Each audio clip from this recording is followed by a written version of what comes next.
По полученным данным Якутского управления гидрометеослужбы, нижняя кромка ледохода на реке Лена находится в 15 километрах ниже села Мача Алекминского района.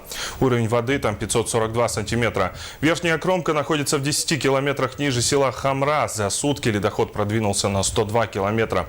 Протяженность ледохода составляет теперь 275 километров. Главное управление МЧС России по республике Саха обращается к жителям Ленского, Алекминского, Хангаласского районов и населенных пунктов, находящихся ниже по течению реки Лена, с просьбой подготовиться к подходу паводковых вод. Для этого необходимо заблаговременно поднять все ценные вещи на чердак, вывести домашний скот на заранее отведенные возвышенные участки, собрать документы, предметы первой необходимости и следить за уровнями реки из сообщений местных властей.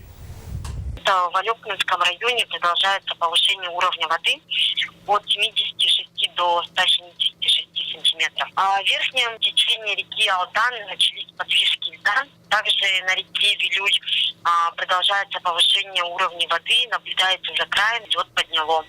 На северных реках Оленек, Индигир, Каяна и Колыма сохраняется зимний режим.